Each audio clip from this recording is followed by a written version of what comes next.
You are listening to Processing Trauma Out Loud, conversations about trauma and healing from two women who are doing the work.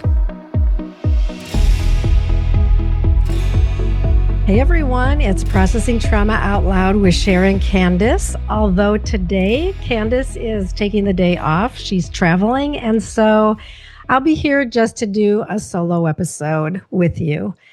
And as I've thought about what I want to talk about today, I feel like I have this tenderness toward you, our listeners, and that I want to speak with you from my heart about what we've been talking about over the last several weeks, which is the attachment styles and the struggle that we have when we have come through the early years of our lives, experiencing some levels of difficulty or trauma. And we have developed these insecure styles of attachment. And we've talked about those in our previous episodes where we talked about the avoidant, the anxious, and the disorganized styles of attachment. We had great conversations together. We've shared some stories. We talked with our good friend, Lisa Schultz. And today I really want to talk about the pain that we feel when we are stuck in these insecure styles of attachment. The goal is, or I guess even before the goal, if we hadn't experienced trauma or pain in our lives, and if all of our relationships with our primary caregivers were positive, and I don't want to use the word perfect, but healthy, we would have developed a secure style of attachment. And a secure style of attachment is when we feel secure, when we relate with others and we just have a sense of, I can be who I am, I can receive them, I can interact with them. If things come up that I disagree with, I'm able to talk about that. Or if I feel hurt, I can bring that up. I can ask about it, or I can say that I have been hurt and I really need some repair.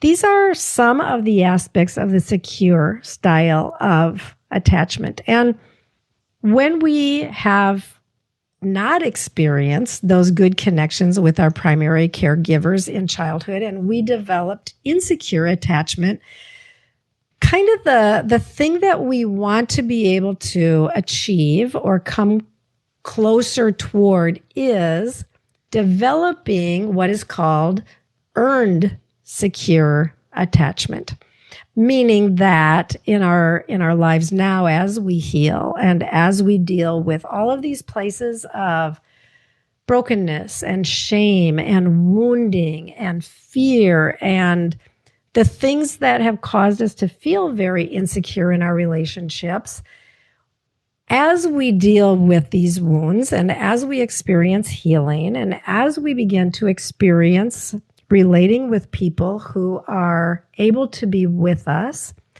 able to help us feel a sense of containment, and we with them, not perfectly, but with a sense of, wow, I hear that you're angry right now with me. Can we talk about that?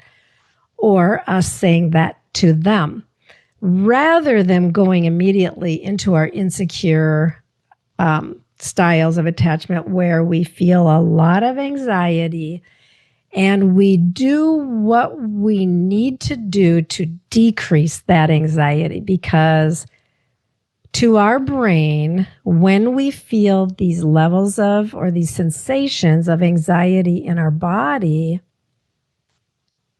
our brain feels like our life is being threatened, and our brain takes us into these styles of survival, which are all about managing the anxiety.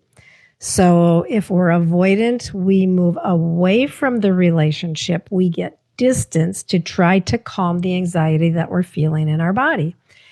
If we're more anxious, we will move toward that person and we will try to figure out, like, what can I do? Or what do you need? Or you need to do something, because what we're trying to do again is to soothe that anxiety that we feel in our body. And if we have disorganized attachment, we can really ebb and flow between pushing and pulling in those relationships to try to calm that anxiety.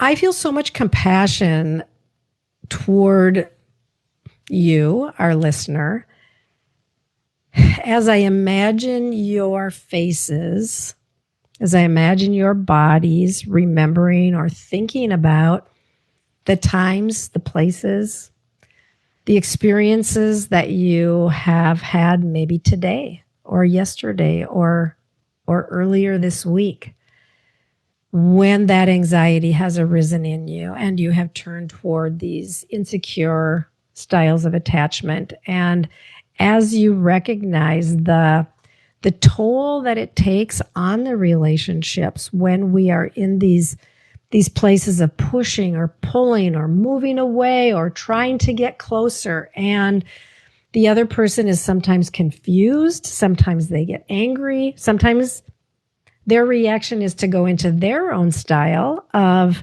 attachment, which often can be the opposite of ours, so that when we try to move closer, they might step back.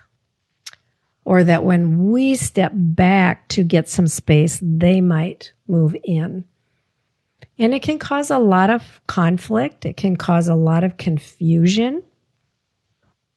The bottom line is it just causes a lot of pain. And we can feel like, will I ever experience the love that my heart longs for? Will I ever experience the peace and the joy in my most important relationships? That might be relationships with our partner or a boss or a coworker or our children or a friendship. Will I ever be able to experience earned, secure attachment where I feel a sense of safety in my relationships? And I want to just offer words of hope, like this is so possible. The people who are most significantly in my life right now, we are talking about how we are experiencing more and more security in our relationships, and how this has become such a noticeable thing that's different from who we were before compared to who we feel like we are today, and how we're able to show up in our relationships, not with fear or anxiety or anger leading the way, but with curiosity and compassion and a desire to connect in ways that helps me grow and me feel safe, and also helps the other person grow and helps them feel safe. Because when we have safety, when we have a sense of safety in our relationships, we begin to develop those foundations of security where we can really grow in our relationships with each other. So, but I think the thing that I want to just say today is that if you are in a place where you're still feeling a lot of anxiety come up in your relationships, and you're recognizing more and more that your tendency is toward the insecure, I really want to invite you, as Candace and I have done over and over and over on the pod, is to reach out for help. And the reason why I want to really emphasize this again today is because the truth is we live in a society where independence is so valued, where doing it myself or figuring it out myself, like these are things that we were taught from the time we were pretty young, most of us, to figure out how to do life on our own. And I am just here to tell you that I think that there are so many areas where we cannot do it on our own.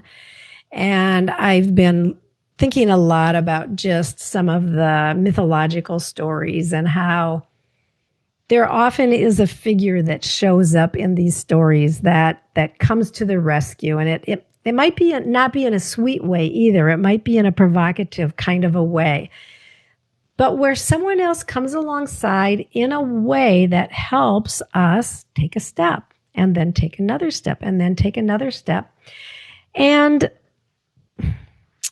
healing for childhood trauma requires help. It just does. And I want to put a shout out to, I know that there are some story groups that are starting. It might be this week or next week.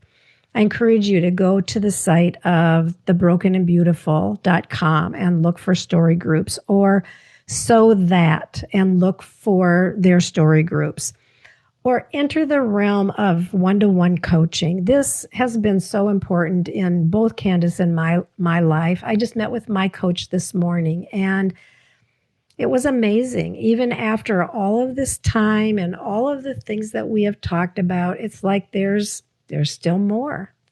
We did a lot of celebrating today, a lot. And there were some things that I wanted to talk about that I needed her eyes on. I needed her care around. And I'm so grateful that I have these people in my life that I can turn to, and I do turn to them more and more quickly. And I ask for help because I recognize that the love that I encounter in these spaces, often of vulnerability, is the love that I have longed for all my life.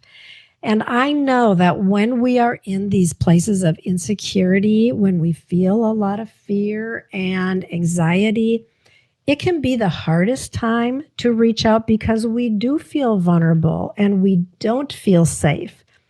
But it is the exact time that we actually need somebody who can attune to us, who can listen carefully, and who can look at us and say, I see you.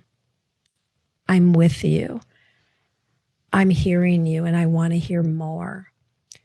People who can see us, people who will soothe us and bring us tenderness and compassion or care, or maybe justice or anger on our behalf. Tears. My coach had tears. We shared tears together today in a few different moments of deep, deep care that she offered to me. We need to be seen. We need to be soothed. We need to experience safety. We need to come to the place where we have these foundations of security. We needed this in childhood. We needed it through our teen years. We needed it through our young adult years. And for many of us, we did not have it, and we did not know how to get it for a long, long time. Wherever you are, whatever age you are, whatever stage you are in life, it's not too late. And I encourage you to reach out because help is available. I want to just say that these insecure styles of attachment have such a huge impact on our relationships, maybe the biggest impact.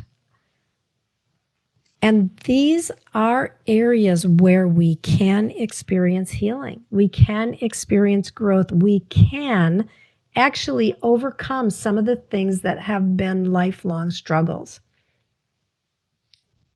Don't ever believe the lie that you cannot change.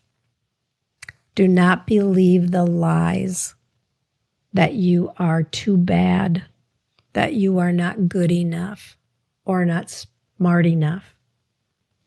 Do not believe the accusations that come against you that make you feel like you're not worthy or nobody wants to get close to you, or that you've been too bad and that there's no hope.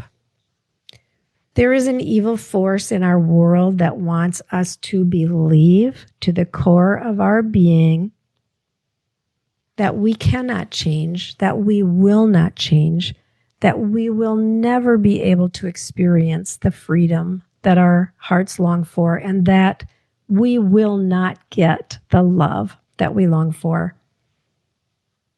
And I am here to tell you that these are lies that come to us through pain and suffering and manipulation and abuse and assault and trauma and lack of care and neglect and abandonment, sometimes very intentionally and sometimes not intentionally. But however they have come to you and however they have become more and more deeply rooted in you, a lie is a lie is a lie. And the truth is that who you are is radiant and beautiful and loving and good. And that as you look at yourself, you might even say, but those things don't seem true. They don't feel true. And I get that. I talked about on our episode last week or the week before, the struggle that I had of believing that I was so bad that even my coaches could not bear my stories of how bad I was. I believed to the core of my being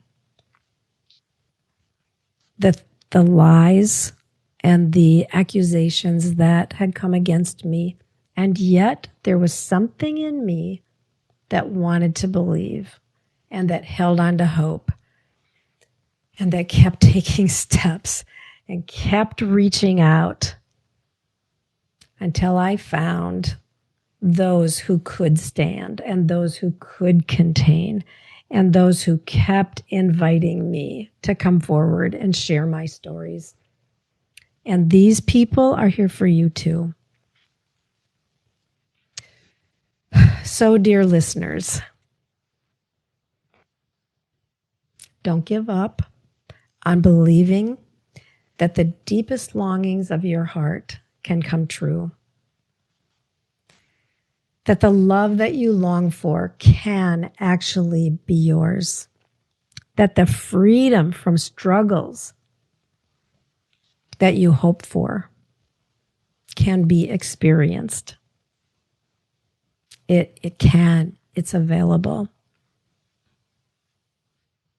I know, because I am one who has walked through many deep waters. Candace too, as you know. We've shared a lot about our journeys on the podcast. Not everything, but we've shared a lot. Enough for you to know that we have walked through a lot and we continue to walk through a lot. We're still human. We're still experiencing struggles and difficulties and relationship challenges in our lives today. And we know the truth more and more and more. And we're standing in that, and we're experiencing goodness that, we kind of jokingly have said that we want for the whole world. And we especially want for you, our listeners. We know that many of you have been with us from the beginning, almost 4 years now that we have been putting the podcast out here. And thank you. We really want to thank you. And we invite you to reach out to us at CandaceSher@gmail.com if you have questions, if you have comments, if you have a topic that you would like us to address. If you would like to talk with us about starting a coaching relationship, if you need direction as far as where you can connect with a story group that might be starting, reach out to us and let us get to know you. It would be our joy. Great to be with you today. And I just want you to know I love you so much.